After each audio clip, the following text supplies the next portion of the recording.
پیر اجمل رضا قادری بیان۔ دوستو، بزرگوں اور بھائیوں، انسان اللہ تعالیٰ سے بہت ساری نعمتیں پاتا ہے، لیکن انسانی مزاج یہ ہوتا ہے کہ جو چیز اس کے پاس موجود ہوتی ہے اس کی قدر نہیں کرتا، اور جو موجود نہیں ہوتی اس کا روز مطالبہ کرتا ہے۔ اللہ تبارک و تعالی اس کی ذات والی صفات بے نیاز ہے، اس کو ضرورت نہیں ہے لوگ اس کا شکر کریں یا اس کی تسبیح کریں یا اس کے لیے سجود کریں، وہ تو بے نیاز ہے۔ لیکن انسانوں کو جو بھی حکم رب کی طرف سے دیا جاتا ہے وہ انسانوں کے فائدے کے لیے دیا جاتا ہے۔ اللہ تبارک و تعالی نے ہمیں نعمتوں کا چرچا کرنے کا حکم دیا ہے۔ فرمایا وَأَمَّا بِنِعْمَةِ رَبِّكَ فَحَدِّثْ، اپنے رب کی نعمتوں کا چرچا کرو، نعمتوں کا اظہار کرو۔ سب سے پہلی بات تو یہ ہے کہ جب انسان شکر کرتا ہے نا تو اس کی نعمتیں بڑھ بھی جاتی ہیں اور محفوظ بھی ہو جاتی ہیں۔ اللہ کریم نے فرمایا لَإِن شَكَرْتُمْ لَأَزِيدَنَّكُمْ، اگر تم شکر ادا کرو گے تو میں نعمتوں میں اضافہ کر دوں گا۔ اب یہاں مفسرین کرام نے ایک باریک بات لکھی ہے، وہ کہتے ہیں اضافہ ہوگا نا تو اضافہ اس چیز میں ہوتا ہے جو پہلے موجود رہے۔ تو شکر کرنے کے دو فائدے ہوئے کہ پچھلی نعمت محفوظ ہو جائے گی اور مزید رب کریم اس میں اضافہ فرما دے گا۔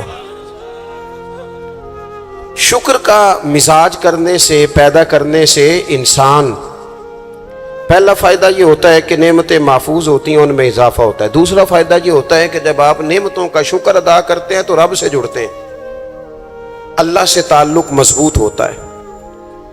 نعمتیں چونکہ رب کریم دیتا ہے، اور جب بندے اپنے مالک کا شکریہ ادا کرتے ہیں تو گویا وہ اپنے رب کی بارگاہ کے اندر عرض کرتے ہیں کہ مالک تو نے بڑی کرم نوازیاں فرما دی ہیں۔ تو اللہ کی بارگاہ کے قریب ہونے کا ایک ذریعہ شکر بھی ہے۔ تیسری بات، نعمتوں کا ذکر انسان کو سکون دیتا ہے۔ نعمتوں پر شکر کرنے سے انسان کا دل ٹھنڈا ہوتا ہے۔ جب ہم شکریہ ادا نہیں نہ کرتے تو پھر ظاہر ہے ہم خواہشات کرتے ہیں، میرے پاس یہ نہیں ہے، میرے پاس وہ نہیں ہے، مجھے فلاں چیز مل جاتی تو کیا ہی اچھا ہوتا، دیکھو فلاں کے پاس فلاں چیز ہے، میرے پاس نہیں۔ یہ جتنی بھی چیزیں ہیں نا یہ بے چینی پیدا کرتی ہیں۔ ان باتوں سے انسان کی طبیعت میں تلخیاں پیدا ہوتی ہیں، یہ چیزیں اس کے لیے ہمیشہ تکلیف کا سامان ہوتی ہیں، چونکہ وہ بار بار جب یہ کہتا جاتا ہے تو مزاج شکوے والا بن جاتا ہے۔ شکوہ ہمیشہ تکلیف دیتا ہے اور شکر ہمیشہ سکون دیتا ہے۔ کوئی جتنے زیادہ شکوے کرے گا اتنا زیادہ الجھ جائے گا، اور جتنا زیادہ شکریہ ادا کرے گا اتنا زیادہ مطمئن ہوتا جائے گا۔ اس لیے نبی پاک صلی اللہ تعالی علیہ وسلم نے فرمایا مومن ہر حال میں خیر میں ہے۔ یا رسول اللہ کس طرح؟ فرمایا مصیبت آئے تو صبر کر کے رب سے اجر لے لیتا ہے، اور نعمت ملے تو شکر کر کے اپنے رب سے اجر لے لیتا ہے۔ نعمتوں کا شکر بڑا ضروری کام ہے۔ اچھا، ہم نعمتوں کا شکر چونکہ ادا نہیں کرتے الا ماشاء اللہ، تو پھر معاشرے میں ماحول اس طرح کا پیدا ہوتا ہے کہ ہم جہاں ہم ہوتے ہیں وہ جگہ ہمیں سکون والی نہیں لگتی، اور جہاں کوئی اور ہوتا ہے وہ ہمیں بڑا اچھا لگتا ہے۔ کیوں کہ مزاج شکر والا نہیں، طبیعت شکوے والی ہے۔ او بھائی، جہاں میں بیٹھا ہوں، جس جگہ آپ سیٹ پر بیٹھتے ہیں، جس شعبے سے آپ کا تعلق ہے، جس جگہ آپ ڈیوٹی کرتے ہیں، یہ ہم اپنی مرضی سے تھوڑی بیٹھے، یہ تو اللہ رسول کے بٹھائے بیٹھے ہیں۔ تو جو جگہ اللہ رسول نے میرے لیے پسند کیا ہے مجھے بھی تو پسند ہونی چاہیے نا۔ میں اکثر کہتا ہوں کہ جو خاندان رب نے چاہا اس میں مجھے پیدا کیا نا، بندے کی چوائس تو نہیں نہ ہوتی کہ یا اللہ مجھے فلانے قبیلے میں پیدا کر دے، خالص عطیہ الہی ہے نا۔ تو جو دادا جی اللہ نے میرے لیے پسند کیے ہیں مجھے خود بھی تو ان کو پسند کرنا چاہیے نا۔ جو چاچا جان، جو ماموں جان، جو ننیال ددیال والے اللہ نے میرے لیے پسند کیا، کس بات کا شکوہ کہ میرے فلانے رشتہ دار ٹھیک نہیں تو فلانے ٹھیک نہیں تو فلانا غلط ہے؟ یہ تو طبیعت کو بے چین کرنے والی بات۔ او بھائی رب کریم نے جو میرے لیے چاہا. میں اپنے دوستوں سے ایک بات اکثر کرتا ہوں, میں کہتا ہوں کہ زندگی میں سکون لینا ہے تو اپنی سوچ اس طرح کی بناؤ. میری سوچ اس طرح کی ہے کہ جس طرح کے ماں باپ اللہ نے مجھے دیے ہیں شاید کسی کو نہیں ملے, جس طرح کے استاد رب کریم نے مجھے دیے شفقت کرنے والے شاید کسی کو نہ ملے, جس طرح کے مرشد اللہ نے مجھے عطا فرمائے شاید کسی کو نہ ملے, جس طرح کے شاگرد اور جس طرح کے سالکین طریقت محبت کرنے والے دوست مرید احباب مجھے ملے کسی کو نہیں مل سکتے. آپ اپنی زندگی میں یہ مزاج پیدا کریں گے, چیزیں شکر لاتی ہیں زندگی میں, یہ شکر لاتی ہیں. اللہ کی جتنی بھی نعمتیں ہیں, جتنی بھی نعمتیں, دیکھیں نا حضرت سعدی شیرازی کوئی جوتا اٹھا کے لے گیا تھا مسجد سے, تو جوتا اٹھانے والے تو اٹھا ہی لیتے ہیں, اور موبائل لے جانے والے بھی موبائل ہے, لیکن موبائل لے کے جا سکتے ہیں, تعلقات نہیں لے کے جا سکتے. موبائل لے کے جا سکتے ہیں, آپ کی آواز چھین کے نہیں لے جا سکتے. وہ غلط فہمی کا شکار ہوتے ہیں کہ ایک چیز ہم نے لے لی, بھئی بہت ساری چیزیں آپ کی رسائی نہیں ہے, آپ جا ہی نہیں سکتے وہاں تک. بھائی حضرت سعدی شیرازی کا نا کوئی جوتا اٹھا کے لے گیا مسجد سے, تو آپ کا خادم کہنے لگا بڑا ہی بھائی کوئی نالائق آدمی ہے جو حضرت شیخ کا جوتا اٹھا کے لے گیا. تو حضرت ہنس پڑے, کہنے لگے جوتا ہی لے گیا نا, کہیں پیر تو نہیں نہ لے کے گیا, پیر سلامت ہے تو اللہ تعالیٰ جوتا اور بھی عطا کرے گا. ہم نا یہ مزاج پیدا کر لیں تو زندگی میں شکر آ جائے, ٹھہراؤ آ جائے, سکون آ جائے. اللہ کی جتنی نعمتیں ہمارے پاس ہیں کبھی ایک ایک پہ غور کرو. صرف دانت میں درد ہو جائے تو سارا وجود تکلیف میں, صرف آنکھیں اگر تھوڑی اذیت میں آ جائے تو سارا وجود تکلیف میں. ایک بخار ہی چڑھ جاتا ہے نا, بچوں کو بھی بندہ قریب نہیں آنے دیتا, کوئی چیز اچھی نہیں لگتی. آپ کے پاس صحت ہے تو سب کچھ ہے, گھر بچے صحت تندرستی, اور دنیا کی سب سے بڑی نعمت یہ ہے کہ رب صحت دے تو سجدے کی توفیق بھی دے. اللہ تعالیٰ شعور دے تو پھر مسجد آنے کا موقع بھی دے. یہ بہت بڑی مالک کی توفیق ہے. میرے عزیز یہ ساری نعمتیں ہیں, اور صحیح بخاری میں موجود ہے کہ رسول پاک علیہ السلام بھی اللہ کی نعمت ہے. لقد من اللہ علی المؤمنین اذ بعث فیہم رسولا. رب فرماتا ہے مومنو میں نے تمہارے اوپر احسان کیا ہے, تمہیں اپنا رسول عطا فرمایا. میں نہیں کرتا کوئی تفسیر اس آیت کی, میں کسی مفسر کا قول آپ کے سامنے نہیں رکھتا. خدا را میری ملت کے جوانوں, یہ قرآن مجید کی آیت محکم ہے, کوئی متشابہات میں سے نہیں ہے, محکم ہے, واضح ہے. پورے میلاد شریف میں پورے حضور علیہ السلام کی محبت کے عنوان میں, نبی پاک کی سیرت کے عنوان میں, غلامی کے عنوان میں, تذکروں کے عنوان میں, حضور کی نعتوں کے عنوان میں, حضور کی سنت شریعت پر عمل کرنے کے عنوان, ایک بات صرف ایک, کہ کائنات کا پیدا کرنے والا رب کہتا ہے یہ رسول تم پر میرا احسان ہے. اللہ کہتا ہے یہ میرا احسان ہے, یہ میرا احسان ہے. دوستو اگر ہم تھوڑا سا دیکھو نا, میں نے زندگی میں وہ لوگ دیکھے ہیں جو نا نعمتوں کے چھن جانے سے خوف میں رہتے ہیں, آزمائش کا شکار رہتے ہیں, ڈرے ڈرے سہمے سہمے رہتے ہیں کہ یار بڑا فضل ہے خدا کا, کہیں کچھ چیز چھن نہ جائے. یعنی کسی بیمار کو دیکھ کے جب کوئی آدمی کانپتا ہے, لرزتا ہے اس کا وجود, تو مانا کیا ہوتا ہے کہیں میری صحت بھی نہ چلی جائے. جب کوئی دنیا سے رخصت ہوتا ہے تو لوگ زندگی کی نعمت کو سوچ کر خوف کھاتے ہیں. خدا نہ خواستہ کسی کا عزیز بچھڑ جائے تو لوگ اپنوں کو یاد کر کر کے روتے ہیں. نعمتوں کے بارے میں کچھ لوگ بڑے شدید حساس ہو جاتے ہیں, کہیں چلی نہ جائے, کہیں چلی نہ جائے. یہ جو صحابہ ہر وقت حضور کی ناراضگی سے ڈرتے تھے نا, ہر وقت حضور کی ناراضگی سے, ذرا سانس بھی اونچا نہیں لیتے تھے. یعنی اس بارگاہ میں وہ بیٹھتے تھے نا تو یوں بیٹھتے تھے سروں پہ پرندے بیٹھے ہیں. وہ گھنٹوں بیٹھے رہتے تھے دروازے پر کریم کے دروازے پر دستک نہیں دیتے تھے.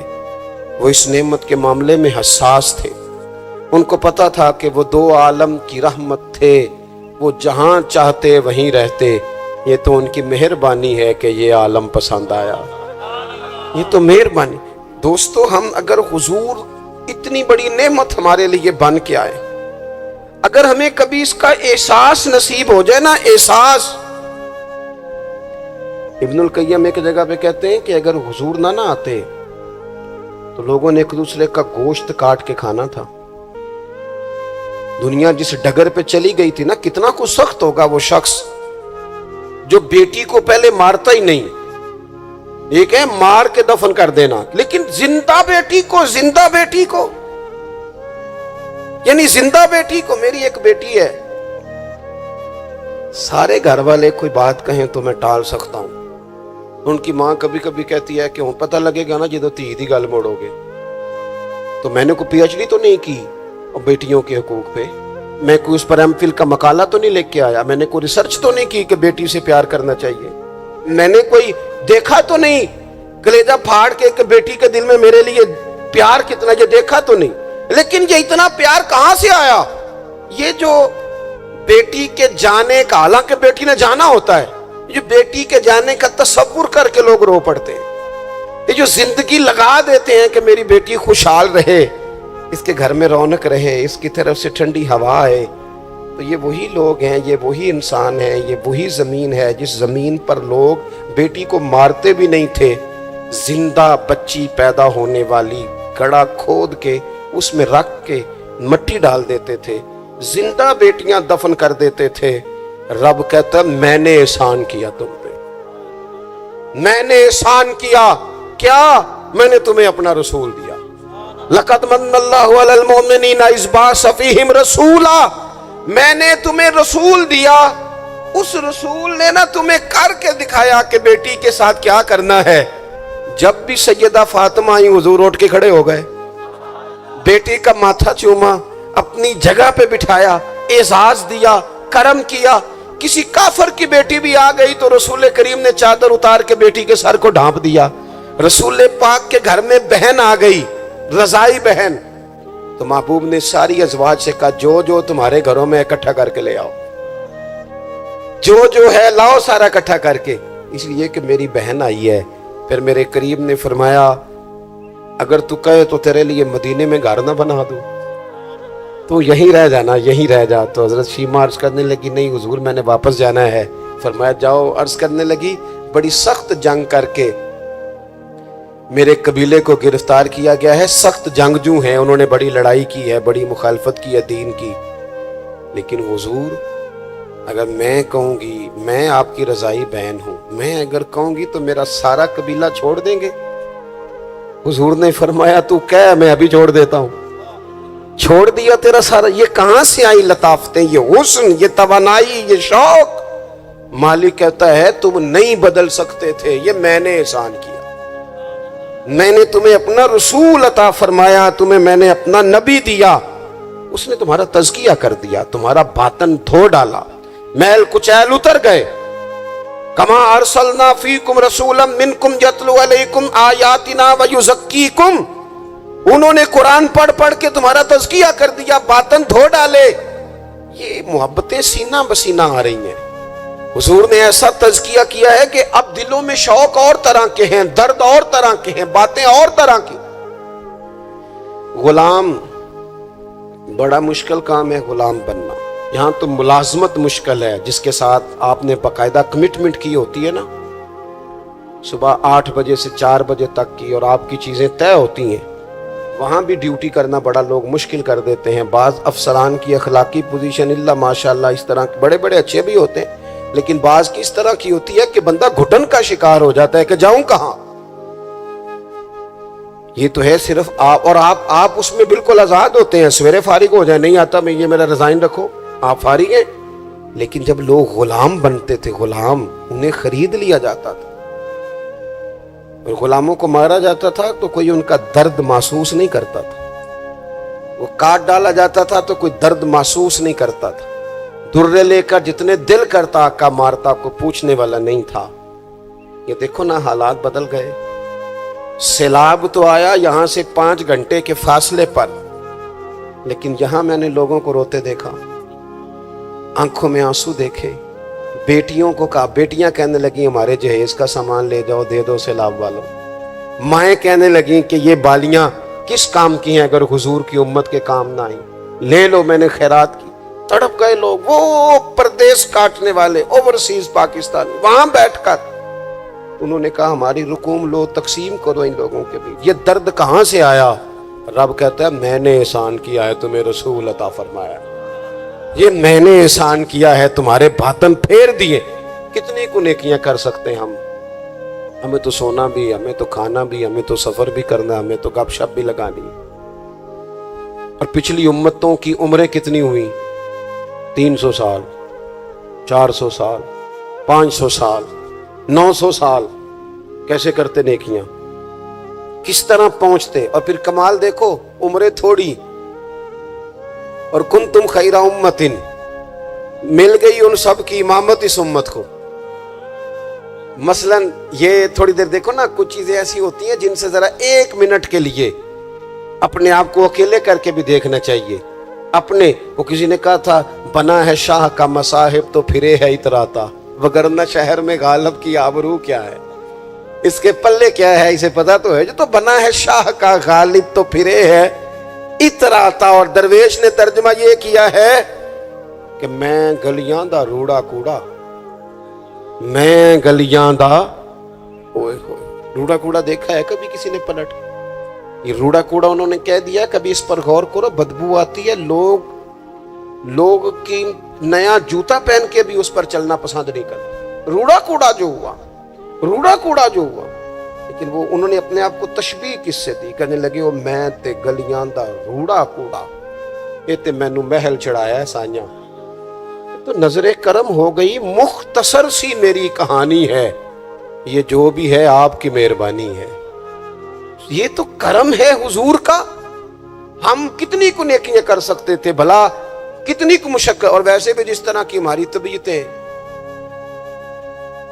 یعنی سارا سال جو لوگ آرام سکون سے نادرا کے دفتر بھی 2 گھنٹے کھڑے رہتے ہیں، پاسپورٹ کے دفتر میں بھی 2 گھنٹے کھڑے رہ سکتے ہیں، جو امیگریشن کے لیے ایئرپورٹوں پہ بھی 1.5 گھنٹہ انتظار کر لیتے ہیں، وہ 1 گھنٹہ تراویحوں میں کھڑے نہیں ہوتے۔ وہ کہتے ہیں یہ مشکل کام ہے، سارے کام کرا لیں آپ، سارے کرا لیں، لیکن اگر آپ کسی سے کہیں نا یار آج مہربانی کر آپ میرے ساتھ ایک سپارہ پڑھ، یہ مشکل ہوتا ہے۔ اللہ ماشاءاللہ ہم نے کتنی کو نیکیاں کرنی۔ رب کہتا ہے میں نے احسان کر دیا، تمہیں رسول دیے، میں نے تمہیں رسول دیے، تم نیکی کا سوچ لینا مخلص ہو کے۔ ہم سوچ بھی لیں تو ہمیں ثواب مل جاتا ہے، اور اگر کر لیں تو پھر 1 کرتے ہیں تو 10 کا اجر ملتا ہے۔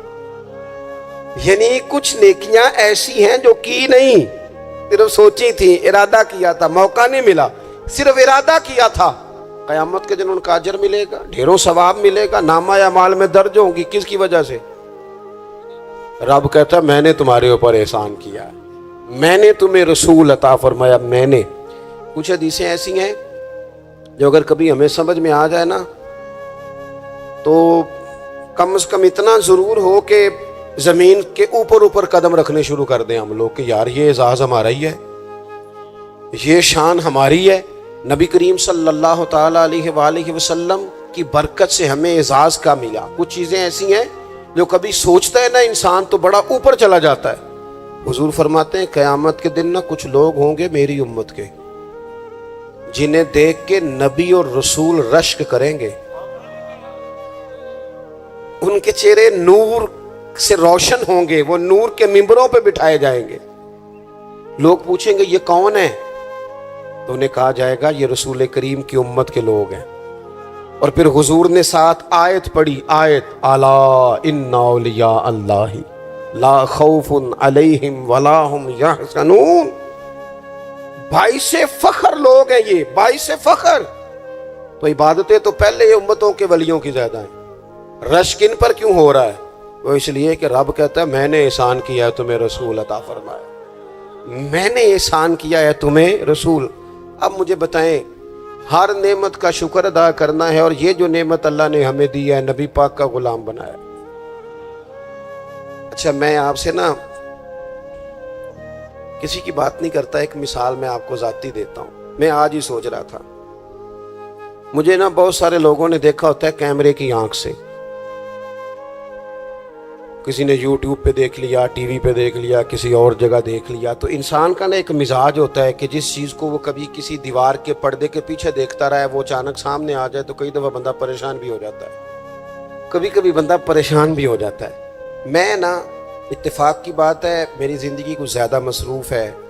ایک دوست ایسے تھے جو مجھے نا کچھ 3-4 سال سے کہہ رہے تھے ٹائم دے دیں، ٹائم دے دیں، اور وہ ٹائم لینا چاہ رہے تھے۔ اپنے ان کے والد جو تھے وہ تھوڑے سے معذور تھے، تو کہہ رہے تھے ابا جی کی بڑی خواہش ہے، کسی وجہ سے ٹائم بنتا نہیں تھا۔ سال 2-3 گزر گئے، بالآخر وقت بن گیا، میں ان کے گھر گیا محفل پہ۔ اب وہ مجھے اچانک دیکھ کے نا تو حالت ان کی اس طرح کی ہو گئی کہ وہ جو کچھ بھی گھر میں موجود تھا نا، جو بھی، یعنی جو سالن کل کا پکا تھا وہ بھی لے آئے، وہ اٹھا، اچار بھی لے آئے۔ اب میں ان کی کیفیت دیکھ رہا ہوں۔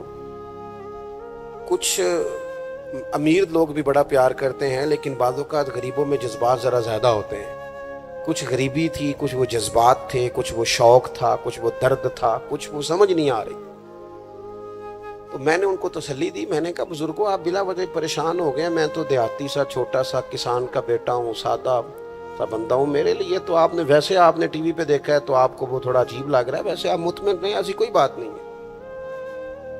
ان بزرگوں نے مجھے کہا کہ مولانا میں آپ کو 3-4-5 سالوں سے سن رہا ہوں، آپ کو میری کیفیت کا نہیں پتا، میرے پاس کوئی بھی چیز ہوتی تو آج بیچ دیتا، اور جتنی بھی اچھی آپ کی دعوت ہو سکتی تھی وہ میں کرتا۔ میں بزرگوں کی بات اپنے لہجے میں وہ کہہ رہے تھے، میں ان کی بات پر غور کرنے لگ گیا، اور میں نے دیر تک ان کی بات پر غور کیا۔ میں نے کہا میں بالکل کسی کام کا آدمی نہیں، بیکار آدمی ہوں، مجھے پتہ ہے اپنے آپ کا، من آنم کے من دانم۔ تو میرے لیے اگر کسی بندے کے یہ جذبات ایک بیکار آدمی کے، تو پھر مدینے والے محبوب کے میلاد کے لیے ہمارے کیا جذبات ہونے چاہیے۔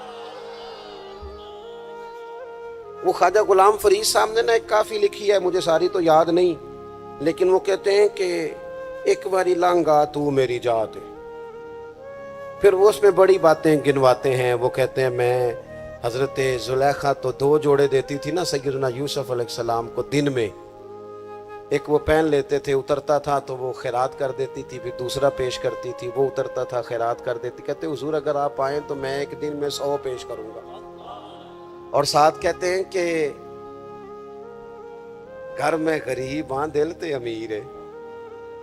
حضور میں مزاج کے لحاظ سے غریب ہوں، پھر وہ بڑی باتیں گنواتے ہیں۔ کہتے ہیں حضور میں نا آپ کے لیے جو ہے پھول رکھوں گا، یا رسول اللہ میں آپ کے لیے مصری لاؤں گا، حضور میں آپ کو سونف پیش کروں گا، حضور میں مل مل کے کرتے دوں گا، یہاں پگڑیاں بڑی پیاری بنتی ہیں، میں وہ پگڑیاں پیش کروں گا۔ پھر کہتے ہیں آخر میں حضور اگر آپ آ جائیں نا تو پھر میں اپنے گلے میں پلڑا ڈال کے منت بھی کروں گا کہ مہربانی فرما ایک رات ہی میرے گھر میں ٹھہر جا، ہاڑا وے جانی رات رہ پاؤ، زندگی پرائی ہے، محبوب چل ایک دن ٹھہر جا۔ میں اب یہ شوق کی کیفیت دیکھیں، یہ درد ہے، یہ ایک تمثیل ہے، یہ ایک حسن ہے، اس کو آپ سمجھیں۔ رسول پاک کی ذات کے لیے امت کے دلوں میں جو کیا کہا تھا